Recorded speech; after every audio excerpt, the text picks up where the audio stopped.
The title of this video, this school night TV, is Grinding and the Imagination, and I'm purposely keeping that title vague because I would like to really spark something in your imagination if you happen to see it.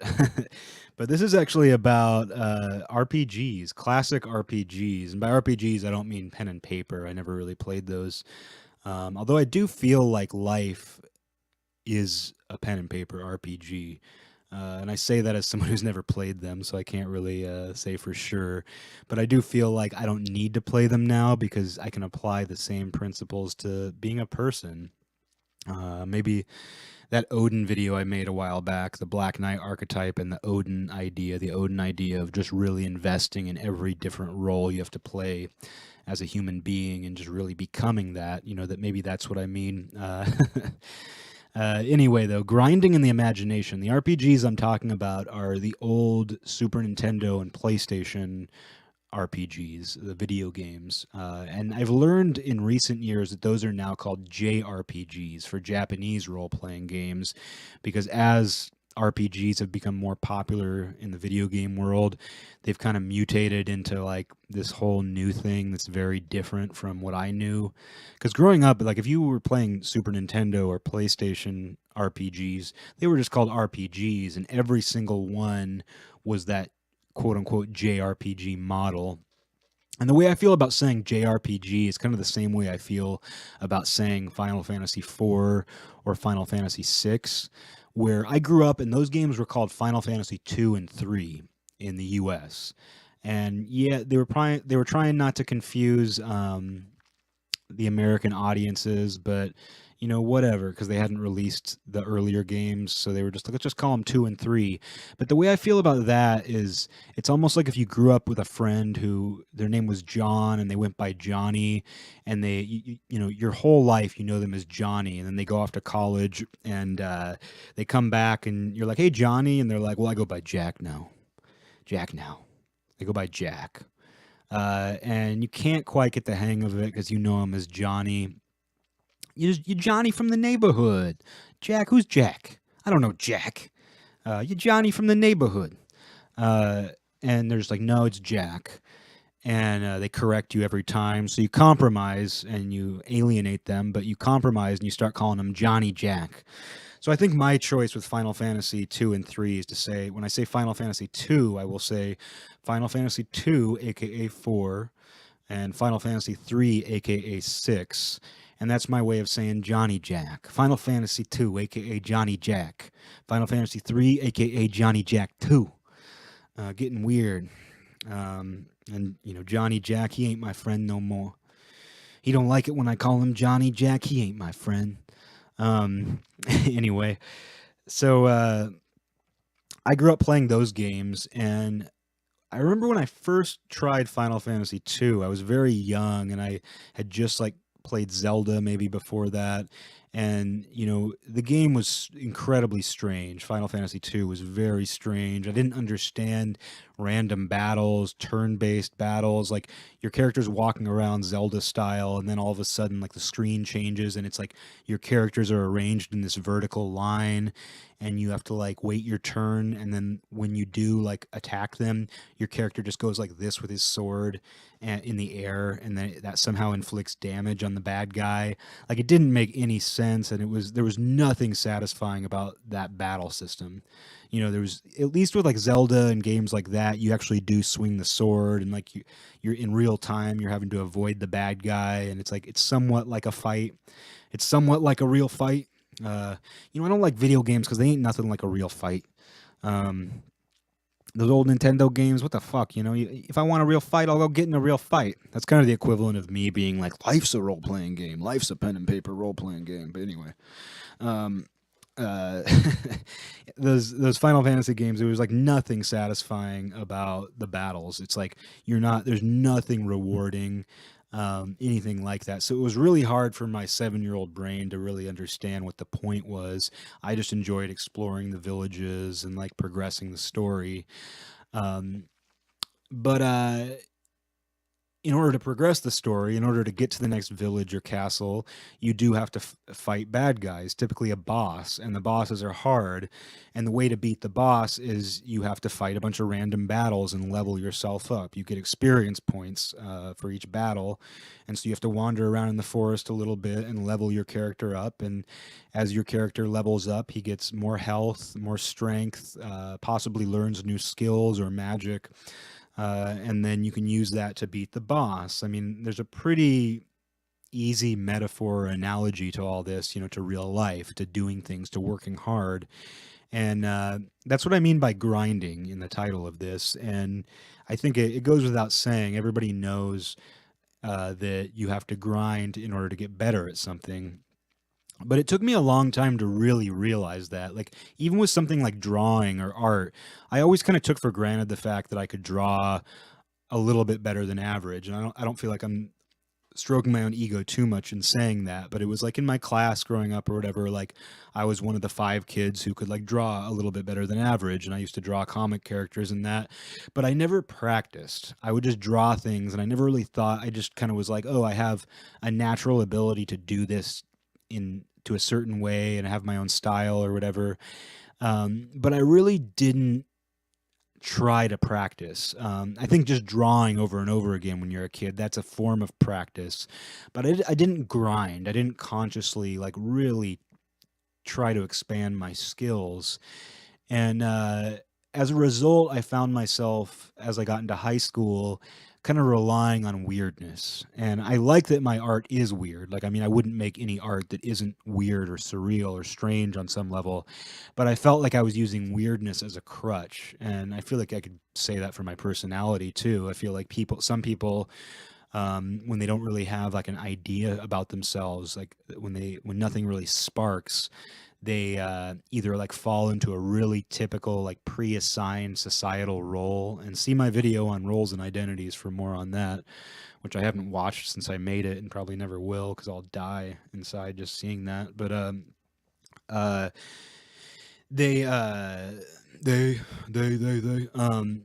but yeah, I think in the same way that like someone, they might rely like personality wise on their own weirdness or something to excuse, to like distract from the fact that they don't have any substance to offer or haven't really developed their personality any further. So they'll be like, be the weird kid. They'll become the weird kid. I felt like I did that to a certain extent with drawing, where it was like I had some natural talent, but I never really tried to develop it.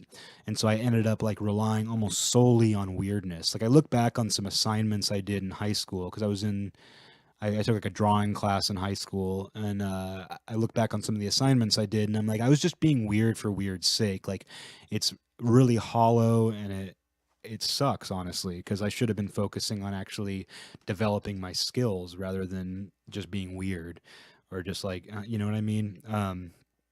You know what I mean.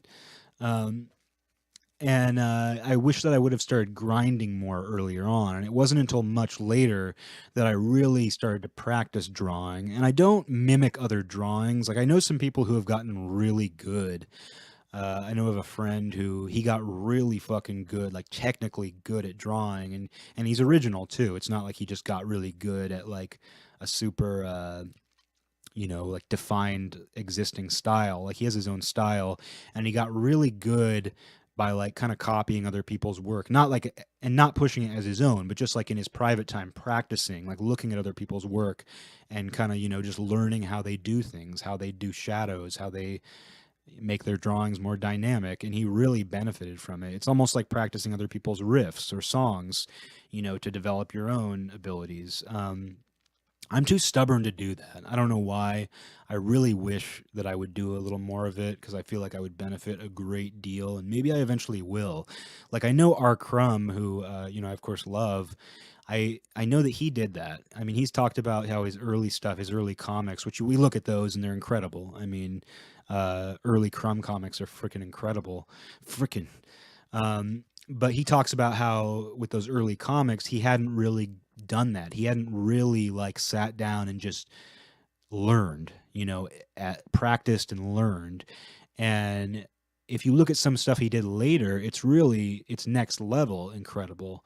Um, because he did practice, and he talks about mimicking other people's work. And actually, I don't know if he like mimicked other people's work, but I know he would do things like look at a photograph and like really model the drawing after. I don't even know. I couldn't possibly explain like what Crumb did to practice. I just saw one interview with him where he talked about this, and I was like, he really started grinding. He started like grinding and he got to the next level. And that's exactly what happens in RPGs. And I think a lot about RPGs now as someone who does try to grind more than ever, both physically, like in terms of fitness, like grinding is essential to my life and it's changed my life. And not just for getting into shape, but getting like mentally in order. That's the biggest draw to it of all, is grinding through physical training, through a physical routine, maintaining discipline. um, has changed my brain, and I feel like I've reached a new level, and not a new level in terms of like who I am out in the world, but just it's changed my life, and that's all the simplest way I could possibly put it without getting really egotistical or anything like that. I would never get that. I would never get egotistical in a video. I would never be egotistical on a YouTube show.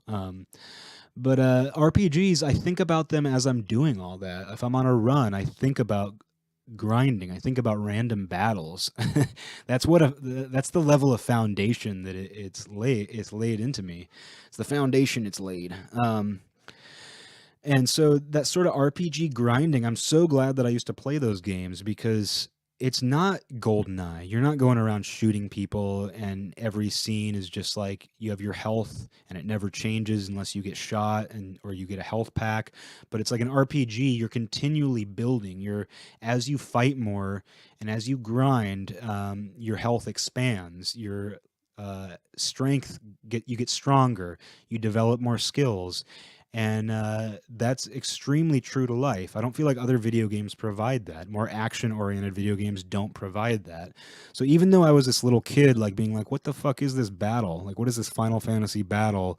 Nothing's happening. Everyone's taking their turn, and like these little numbers pop up, and my character doesn't even hit the guy with his sword, or like he casts some weird spell. Like, what's the point of this?" But I feel like that is actually more realistic in some ways to life. um, Life might not be turn based and there might be a lot of action in life, but at the same time, actually making progress and actually doing something, actually practicing, is much more like an RPG battle. Um, and imagination, what had me thinking about that was how the early RPGs, and that's something else I want to say before I get away from that, is that I feel like as time went on, as RPGs have changed for the worse, in my opinion, they've gotten away from that turn-based approach and that random battle approach. And I haven't kept up on video games in the last 15 years. I've seen glimpses here and there. Um, but I really haven't kept up on like what RPGs are like. Once in a while, I'll kind of like just do a basic like search just to kind of see, and I don't like what I see. And I don't feel like it's just because I'm a curmudgeon, an old curmudgeon. I feel like they've just changed in this way that isn't. They're more like watching a movie, and like they have voiceovers, and that plays into my next part, which is they've taken away the imagination. They've taken the imagination out of RPGs. They used to be like reading a book with like very basic visuals. Characters were just these little cute globs of color that really left a lot to the imagination. Like I remember playing Final Fantasy 2, aka 4, aka Johnny Jack, and Final Fantasy 3, aka Final Fantasy 6, aka Johnny Jack 2. And the graphics didn't give you a whole lot. Like Final Fantasy 3, I won't go down that whole thing again. But Final Fantasy 3 gave you there was a bit more detail to that, but it's still relatively simple. But I remember my brain just going all over the place. I remember just loving those villages, and even years later, even after the PlayStation games had come out, even after like RPGs were these rich, lush visual tapestries. I remember going back, and not just through the eyes of nostalgia, not through the lens of nostalgia, but I remember going back to like Final Fantasy 3 and just being like, wow, this is still so beautiful. And I'm still so fascinated by every little nuance of these villages. Even though every villager looks exactly the same, I'm still just drawn to this. It leaves something to the imagination. And the same is true for the the story, because the story was all text. You read everything. You're literally reading a book. If you play through an entire RPG back then, it's like you basically read a book. And they started doing voiceovers later, and that's when I officially dropped out. That's when I could not play RPGs anymore. They started having voice actors that you couldn't turn off. Arguably my favorite, and the arguments within myself, but arguably my favorite RPG series is the Suikoden series, especially the first three games, with number two being like possibly the best game I've ever played. Honestly, I really love that game. I could do an entire video about it. Um, but those games were incredible. And then they came out with a fourth one, and I think that was the last game I ever played. Like, I'm not saying I haven't played any games since then, but it's been like revisiting old games, or like I tried like playing around with games on Steam like a couple years ago and stuff, but it just wasn't for me. But Suikoden 4 came out, and they had voiceovers that you couldn't turn off, and that just ruined it for me. It's like they're removing all imagination, because already video game role-playing games are not true role-playing, you know? Uh, they're not, because you think about a pen and paper role-playing game, they were based around inventing your own character and developing their characteristics yourself. Um, and even though I didn't play those, you know, I've had a lot of friends who did, and I know how it works. And everything was up left to your imagination. The entire thing, it was basically just giving you a basic template, and the rest was fill it in with your imagination. And so role playing video games kind of took a step away from that. You would have the stoic main character who you didn't pick and choose. Maybe you would name them. Some of the games, like you could give them your own name and like make some of their decisions for them and things like that. But it was a step away from really developing a completely brand new, fresh character of your own. But then you get to the point where they're doing voiceovers for all of the characters, and it's like you're just completely killing everything I liked about this. First, you start making the graphics too good. Like I don't mind the worlds being rich. Like I liked how Final Fantasy VII had this balance, and Final Fantasy VII was kind of the beginning of the end. Let me just say that Final Fantasy VII to me, it was almost like At the Gates, where it's like Slaughter of the Soul, where you can't really criticize that album at all. Like that's a good fucking album, and like I can't listen to it really at this point. You know, I feel like that it's been overplayed. If you're a metalhead, I feel like that album's been overplayed, and all the things that came after that were influenced by it sucked. So it kind of ruined. It didn't ruin the album, but it's like you can't take anything away from At the Gates, Slaughter of the Soul. It really is like there's not a single bad moment on that album. And Final Fantasy VII is kind of the same way, where see my hockey puck. I see I flattened this hockey puck. No, what am I doing? But Final Fantasy VII, it kind of like it started everything bad about the Final Fantasy series for sure. In the same way that At the Gates, Slaughter of the Soul, it started that whole like quote unquote melodic death metal. I don't know how you really call it death metal, but you know, after that, it was like the whole Swedish sound became big, and every band was going for that because it was extremely accessible and it just had an obvious appeal. And I feel like Final Fantasy VII kind of did that for RPGs and definitely killed the Final Fantasy series. But Final Fantasy itself is VII itself is great. That's an absolutely great. I can't say a single bad word about it itself. It's still the beginning of the end though.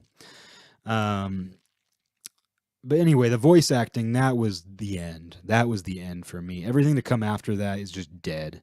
RPGs that came after that use voiceovers, they're all just dead.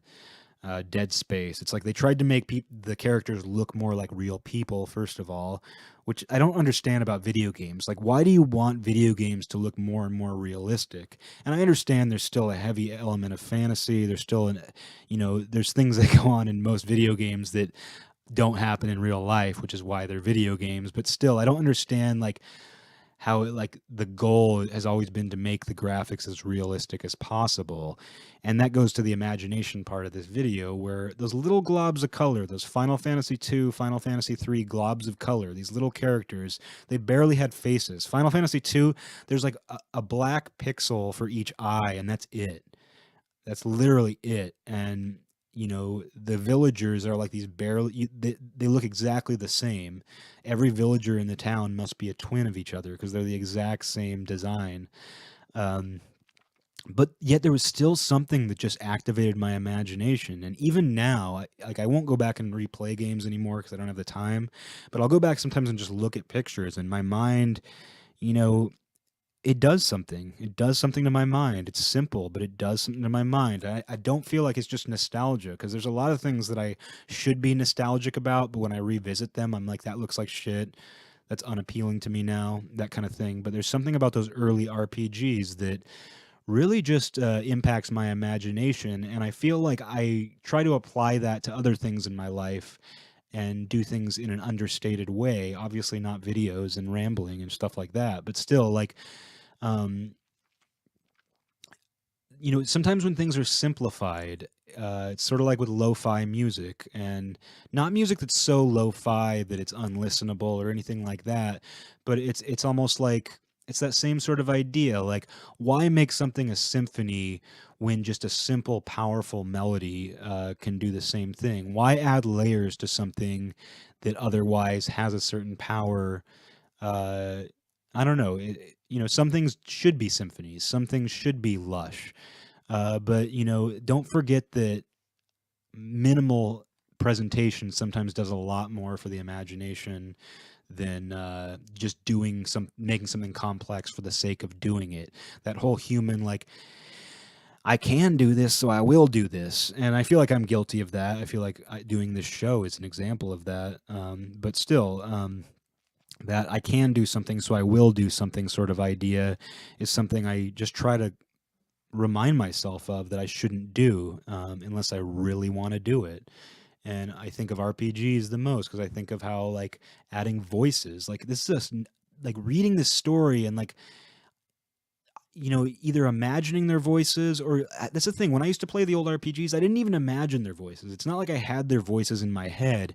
There was just something so simple, and yet the story still captured me. The characters still deeply captured me, to the point where I still think about RPG characters to this day. I'll be thinking about random RPG characters that captured me in some way.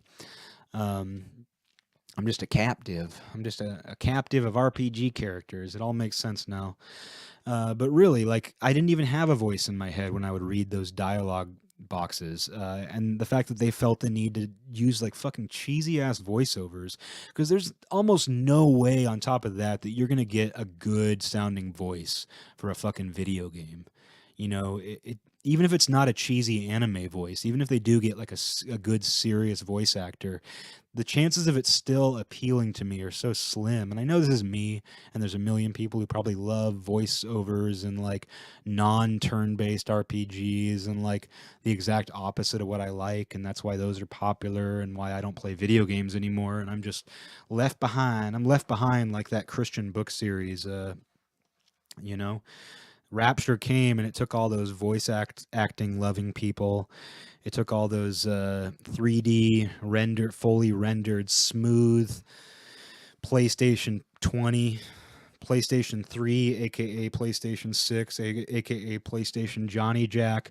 Rapture came and it took those people and it left me with globs of color and turn-based battles. But hey, it left me with some great foundations for being a creative person and being a I don't know, just being a person. This is all about praising myself all of a sudden. But still, like, I feel like those early games, as primitive as they were, they really taught me something about grinding to get to that next level, and to, like, practice, which is essentially what it is. It's practice, and it's not fun. Practicing is so rarely fun, but it's satisfying to actually get to that next level. And it left something to the imagination, which, I feel like we always need to leave something to the imagination. Leave those Daisy Dukes on, lady. Uh, leave something to the imagination. Terrible. I don't want to end on that. But it does kind of fit with the whole grinding and imagination theme, I guess. I don't know. I should revisit those games. I should stop doing anything productive and just play video games again. That's what all this comes down to.